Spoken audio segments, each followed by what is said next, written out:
Monggo Pak, mboten apa Pak. Wajib penjenengan diatur iki iki monggo. Dari tangan koncone mboten napa-napa. Monggo senajan pun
melanjutkan kegiatan pada siang hari ini supaya nanti acara berjalan dengan lancar dan berkah. Kita berdoa menurut agama dan kepercayaan masing-masing, sikap siap sempurna.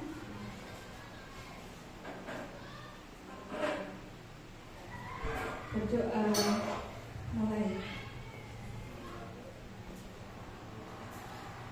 Cukup? Ya. Bapak Ibu, dikarenakan Bapak Kepala Sekolah tidak bisa hadir karena sedang menjenguk salah satu putra dari guru di SMP Negeri 2 Muludan, maka untuk acara siang hari ini langsung saya mulai Bu, supaya untuk mempercepat waktu dan tidak molor waktunya. Sebelum dimulai, izinkan saya memperkenalkan diri. Nama saya Serly Anggrani Listianingrum, guru di SMP Negeri 1 Muludan, dan dalam proses ini mengikuti guru penggerak di Kabupaten Sleman. Dan pada siang hari ini saya ingin mengimplementasikan hasil belajar saya kepada Bapak Ibu guru, kepada orang tua, dan kepada anak-anakku semuanya. Dan untuk siang hari ini, implementasi pertama itu terkait modul 3.2, yaitu pemimpin dalam pengelolaan sumber daya. Nah, di sini pemimpin dalam pengelolaan sumber daya itu salah satunya adalah aset sekolahan kita, Bapak Ibu. Nah, aset yang dimiliki sekolah itu ada apa saja komponennya seperti itu? Nah, itu ada 7 modal aset yang ada di sekolah kita. Yang pertama modal manusia, yang kedua modal sosial, 3 modal politik, 4 modal agama dan budaya, 5 modal fisik, 6 modal lingkungan alam, dan 7 modal finansial. Nah, semua aset ini itu sangat mendukung untuk peningkatan mutu belajar peserta didik di SMP Negeri 1 Muludan. Karena tanpa modal tersebut tidak bisa ya untuk sendiri berdiri di kaki sendiri untuk peningkatan mutu di SMP Negeri 1 Muludan. Nah, nanti kita akan membahas satu persatu tentang 7 modal aset yang ada di sekolah kita. Yang pertama modal manusia.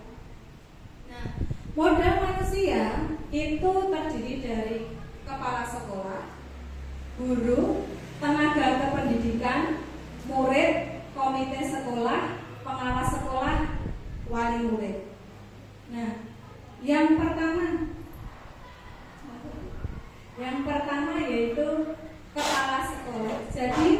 tidak ada ya yang namanya suatu instansi itu seorang pemimpin. Jadi kalau di instansi sekolah itu namanya kepala sekolah. Di mana kepala sekolah itu di SMP Negeri 1 Moyuden kualifikasinya pendidikannya sudah S1, kemudian memiliki keterampilan lain yang menyebabkan beliau itu bisa diangkat menjadi kepala sekolah. Kemudian strategi pemanfaatan aset kepala sekolah itu bagaimana? Nah, beliau itu aktif mengikuti kegiatan pengembangan diri untuk meningkatkan potensi diri dan sekolah. Jadi kepala sekolah itu selalu setiap hari memiliki inovasi supaya sekolah itu maju. Bagaimana untuk menjadikan sekolah ini lebih baik dari yang sebelumnya seperti itu. Kemudian mengoptimalkan peran kepala sekolah sesuai dengan tugas pokoknya. Jadi kepala sekolah itu punya tugas pokok Bapak Ibu. Dan kepala sekolah itu akan sukses apabila dibantu oleh Bapak Ibu guru, anak-anak dan warga sekolah ya, termasuk ini satpam, kemudian penjaga malam itu juga salah satu komponen yang membantu Bapak kepala sekolah seperti itu. Kemudian selanjutnya guru di SMP Negeri 1 Moyuden ini, alhamdulillah ya Bapak Ibu sudah berpendidikan S1 dan ada yang S2. Kemudian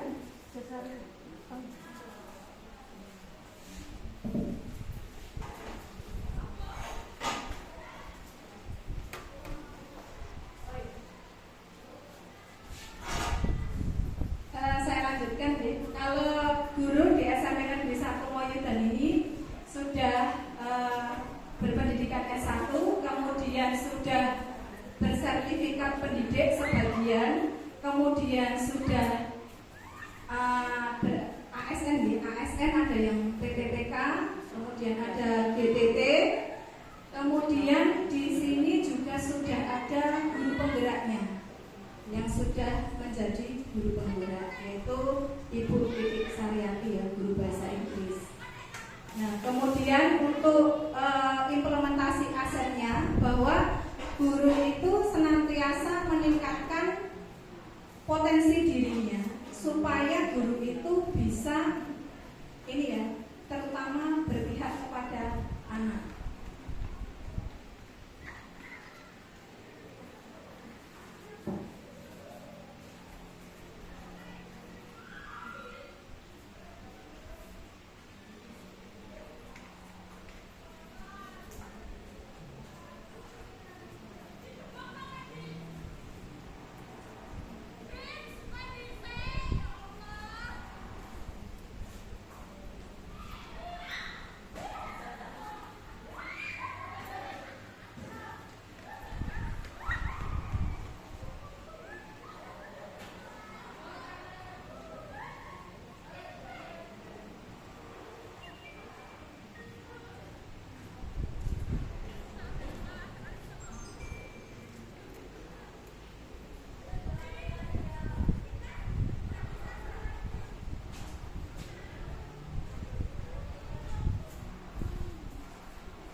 Ya, saya lanjutkan deh. Untuk strategi pemanfaatan asetnya, guru itu melakukan pemetaan keterampilan guru dan dilakukan pengembangan sesuai keterampilan. Jadi Bapak Ibu guru SMP Negeri 1 Moyuden ini senantiasa meningkatkan potensi diri untuk kemajuan anak-anak didik.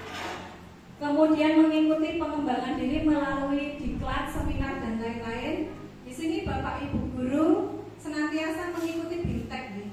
Setiap ajaran baru itu biasanya ada BIMTEK pembuatan modul ajar, kemudian kemarin belum lama juga ada diklat Chromebook ya Bu ya, di mana 3 guru berprestasi di SMP Negeri 1 Moyudan itu kemarin mendapat peringkat kedua. Jadi memang di sini alhamdulillah Bapak Ibu gurunya itu muda dan berprestasi Bapak Ibu. Kemudian mengikuti perlombaan guru berprestasi yang dapat meningkatkan kompetensi. Jadi seperti kemarin ada Chromebook itu juga luar biasa Bapak. Ibu-ibu guru itu kemarin mendapat juara 2. Lanjutnya, tenaga kependidikan di sini staf administrasi mayoritas sudah berkualifikasi S1 dan menguasai IT. Strategi pemanfaatan asetnya melakukan pelayanan untuk menunjang proses pembelajaran dan kebutuhan guru. Jadi di sini tenaga kependidikan di SMP Negeri 1 Moyudan selain membantu Bapak Ibu guru juga senantiasa melayani anak-anak kita dalam pendataan, dalam beasiswa dan lain sebagainya. Jadi kalau tidak ada tenaga kependidikan juga repot ya sekolah itu. Jadi kami saling kolaborasi antara pendidik dan tenaga kependidikan. Untuk murid, hasil identifikasi aset, murid yang beragam dengan berbagai bakat dan potensi baik akademik maupun non akademik. Maaf itu ada kekurangannya. Jadi di sini senantiasa ada wadah untuk peningkatan di bidang akademik dan non akademik. Di bidang akademik yaitu setiap pagi mengikuti pembelajaran, kemudian non akademik difasilitasi oleh adanya ekstrakurikuler.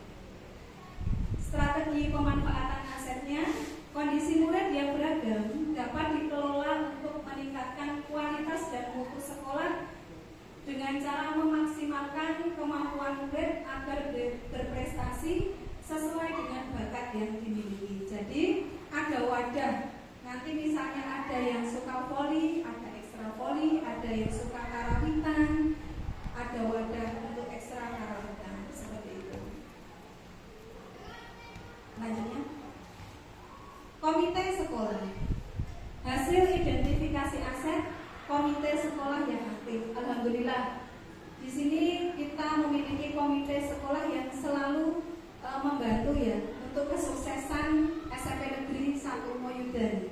Jadi beliau-beliau itu selalu memberikan inspirasi, kemudian masukan dan bantuan berupa tenaga, pikiran untuk kemajuan SMP Negeri 1 Moyudan.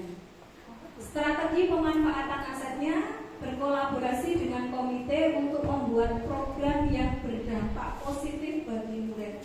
Contohnya kemarin ada diskusi terkait ini pelaksanaan les kelas 9. Itu merupakan kolaborasi. Jadi kalau tidak ada kolaborasi antara orang tua dengan sekolah, mungkin untuk peningkatan mutu pun sulit. Jadi memang sangat dibutuhkan kolaborasi antara guru dan orang tua. Nah itu jembatannya adalah komite sekolah.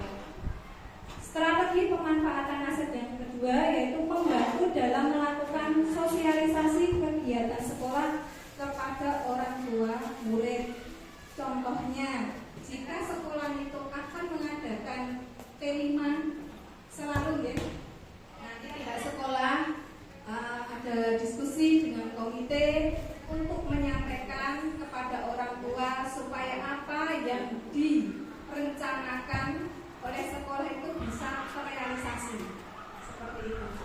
Contohnya seperti ada perkemahan, kemudian study tour, itu mesti komite yang menjembatani antara orang tua dan guru seperti itu. Selanjutnya pengawas sekolah. Hasil identifikasi aset untuk pengawas SMP Negeri 1 Moyudan itu sudah S2, kemudian beliau sudah memiliki sertifikat guru penggerak juga. Beliau sangat komunikatif dan berprestasi. Namanya Pak Pri untuk pengawas SMP Negeri 1 Moyudan. Kemudian strategi pemanfaatannya, beliau melakukan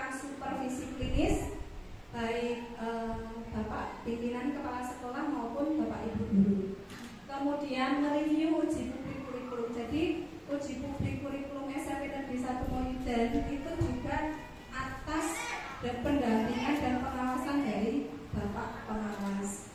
Kemudian adanya IHT atau workshop tentang metode dan strategi pembelajaran berdiferensiasi ini kemarin sempat saya diskusi sebentar dengan Pak Pri, ke depan itu akan ada IHT seperti itu. Kemudian wali murid atau orang tua murid ya. Jadi wali murid ini memiliki beberapa keterampilan. Contohnya ada yang bisa memasak, kemudian menjahit, menari, dagang, ada yang petani juga, ada yang TNI, Polri, ASN, kemudian dari yang apa? Ini ya, dari yang bermacam-macam latar belakang pekerjaan, namun tetap kita selalu berkolaborasi yang positif untuk kemajuan anak-anak kita. Strategi pemanfaatan asetnya berkolaborasi dengan wali murid untuk bersama-sama menciptakan suasana nyaman dalam proses belajar. Jadi tidak hanya jaga Bapak Ibu guru di sekolah. Jadi kami juga Bapak Ibu guru di sekolah sangat-sangat meminta bantuan kepada Bapak Ibu guru, Bapak Ibu di rumah supaya selalu memperhatikan perkembangan anak-anak kita. Jadi di sekolahan sudah ada Bapak Ibu guru, di rumah dikuatkan oleh orang tuanya. Seperti itu. Kemudian untuk pengelolaan modal manusia itu motivasi kepada guru, tendik, kepala sekolah untuk melanjutkan ke jenjang S2. Jadi kemarin karena sekarang peraturannya selalu berubah-ubah. Jadi kan kalau supaya mutu kualitas pendidikan itu supaya meningkat itu dihimbau itu supaya bisa melanjutkan ke jenjang yang lebih tinggi.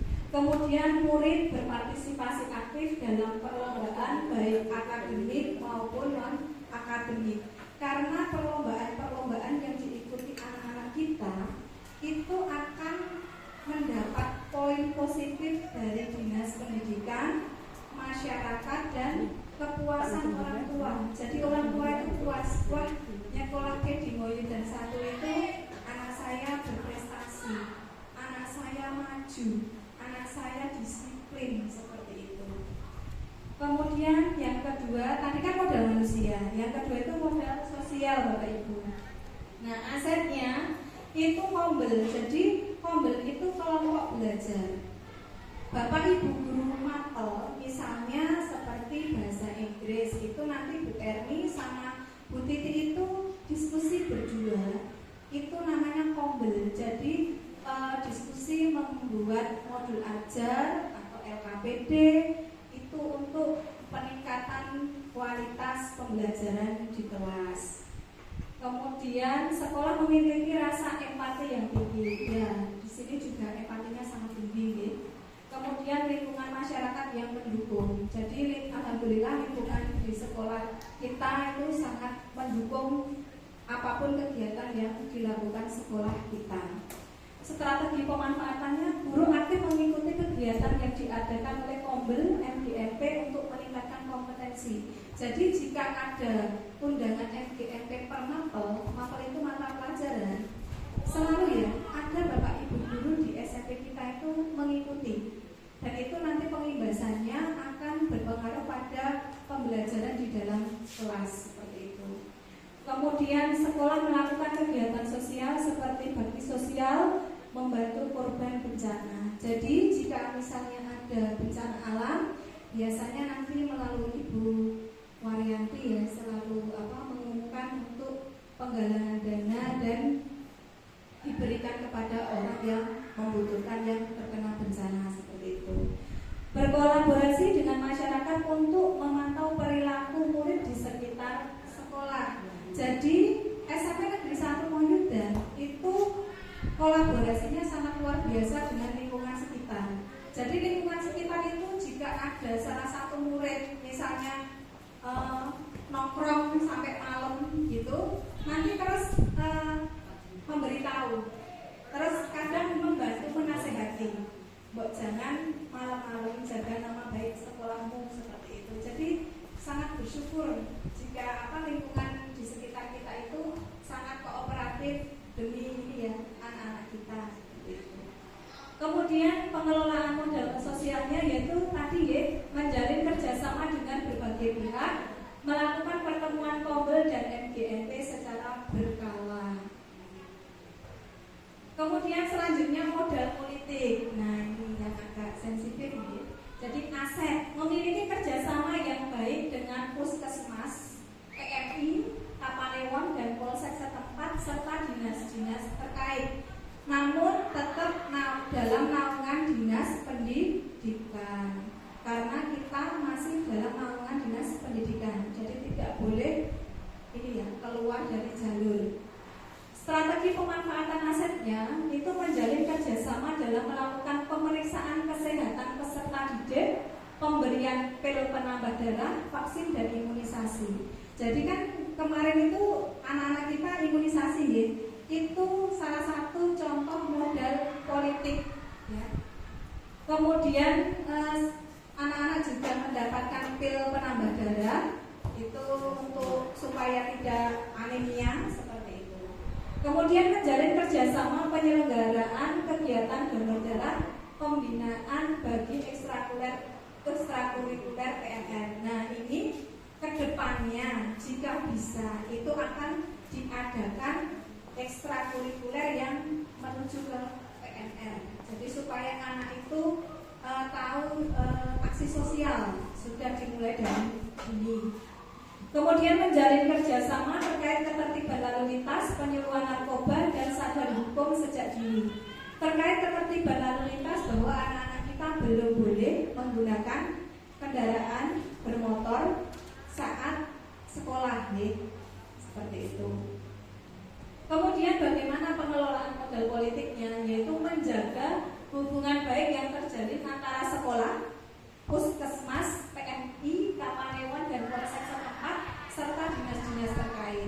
Jadi kalau misalnya ada kegiatan kemarin dari BNN itu kita narkoba itu sosialisasi dari BNN ke sekolah memberi sosialisasi seperti itu. Jadi kegiatan-kegiatan politik ini sudah dijaga baik nih oleh instansi kita kepada instansi terkait dalam peningkatan pembelajaran anak-anak kita.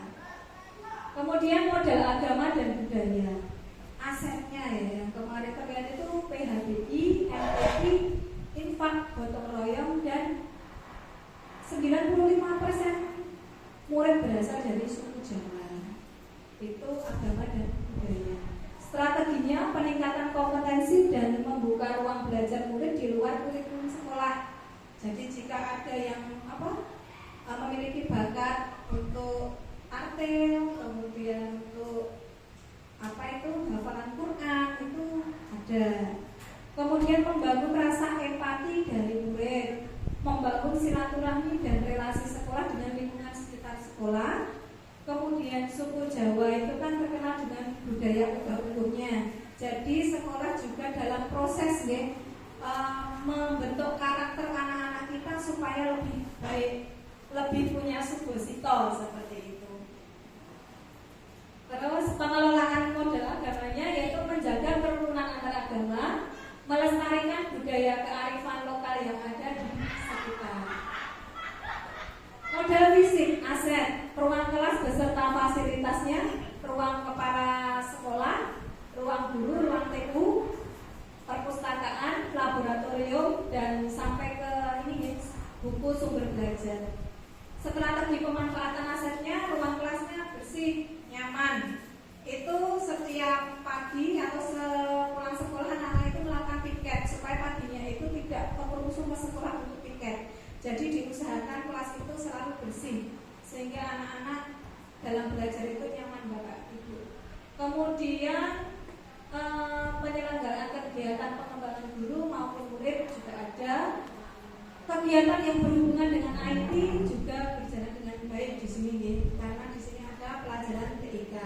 Nah, kemarin itu dapat kayak gambaran bahwa aset sekolah itu perlu dipelihara Bapak Ibu. Jadi diusahakan itu ruang-ruang yang dulu mungkin belum digunakan bisa digunakan karena banyak manfaatnya.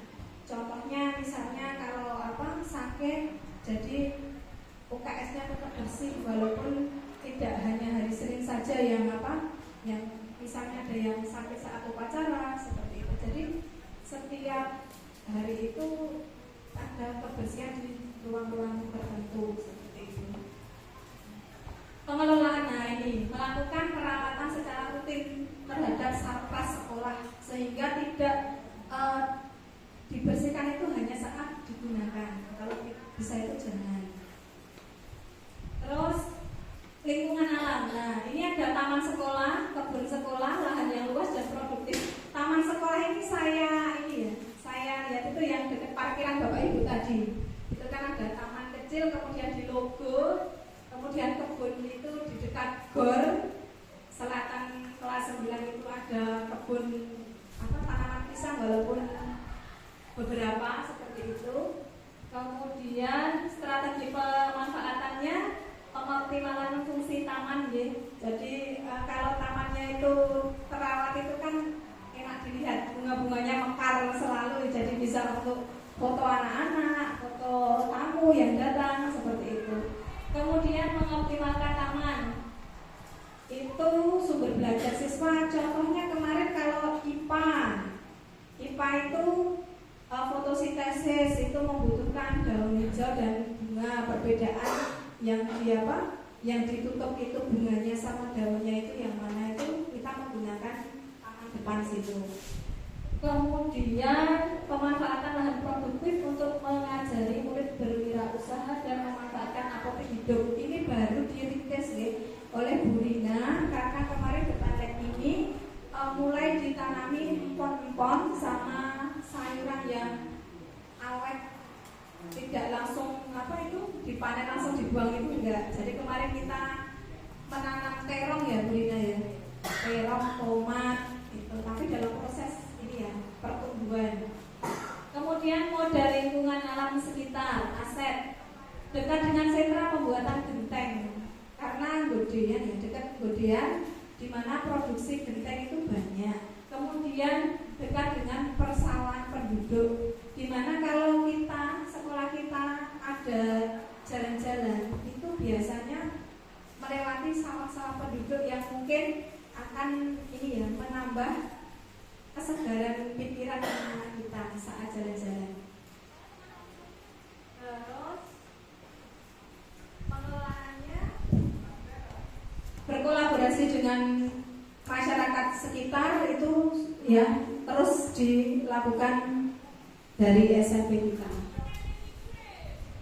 Model finansial aset yaitu dana Bosnas dan Bosda. Kemudian kantin kejujuran sekolah itu baru pandangan saya, rencana saya seperti itu. Misalnya kalau ada kantin kejujuran itu bagaimana seperti itu. Kemudian penggunaan anggaran untuk pembelajaran dan merawat fisik sekolah itu penggunaan dari dana Bosnas dan Bosda. Tempat melatih kejujuran, jika ada kantin kejujuran kan kita bisa mengukur nilai-nilai kejujuran yang ada di anak-anak kita. Pengelolaan modal finansialnya, melakukan perencanaan dan pengelolaan keuangan secara efektif, efisien, akuntabel, transparan, dan tepat guna. Itu yang lebih jelas nih. Terima kasih. Demikian pemaparan tentang pengelolaan aset di SMP Negeri 1 Moyudan. Nah, apakah ada pertanyaan dari Bapak Ibu, anak-anak terkait pengelolaan aset ini?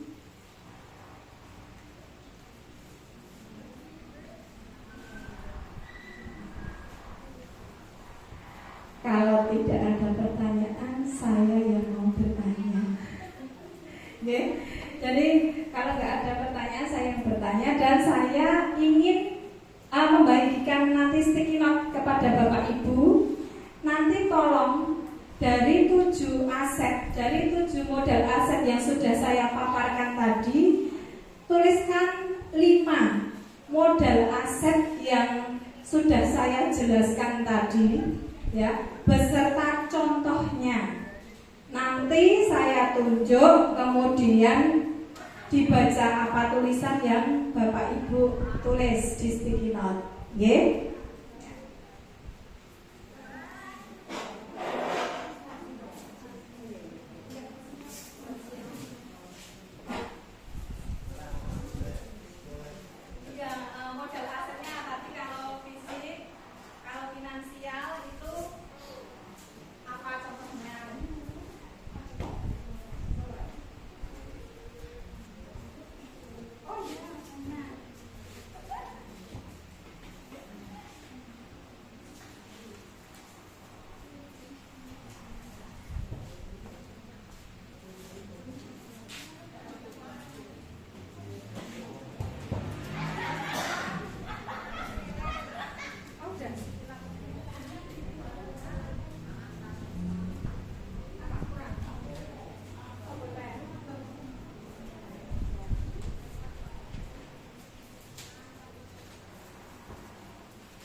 Monggo, Bapak.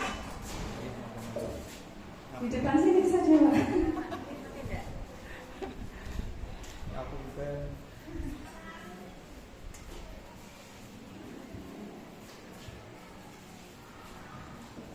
Mohon maaf nih Pak, nih sudah dimulai tadi. Bu Arum. Jadi kan hari ini makan ya Pak. Bu Arum nanti nggak bisa operatori saya Pak.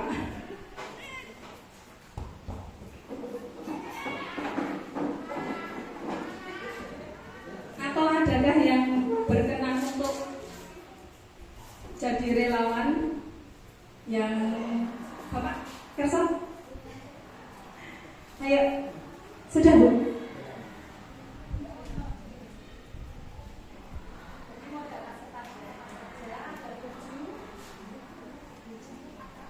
Modal fisik, ya, modal fisik, modal agama, modal politik, modal sosial,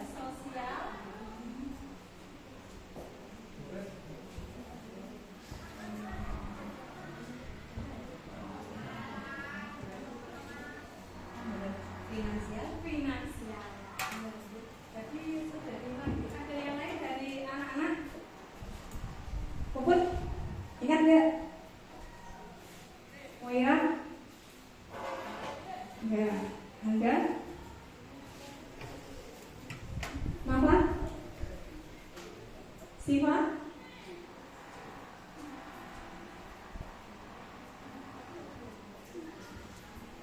Monggo, ini tadi kan baru menyebutkan, kemudian contohnya. Kalau modal fisik tadi contohnya apa? Yang ada di sekolah kita, yang Bapak Ibu sekarang ini berada itu, kita kan ada di modal apa ini? Ruangan ini, ruang kelas, ruang lab, betul ini. Itu merupakan apa? Modal fisik, ya. Jadi sudah jelas ya. Modal fisik itu apa, finansial apa, manusia apa. Jadi aset itu ada berapa tadi Bapak Ibu? 7 ya. Yang untuk peningkatan mutu pembelajaran di SMP Negeri 1 Moyudan. Dan ini untuk pengelolaan aset itu sudah selesai ya. Nanti kita akan menuju ke modul yang kedua. Jadi modul yang kedua itu nanti saya akan memaparkan program yang akan saya laksanakan atas izin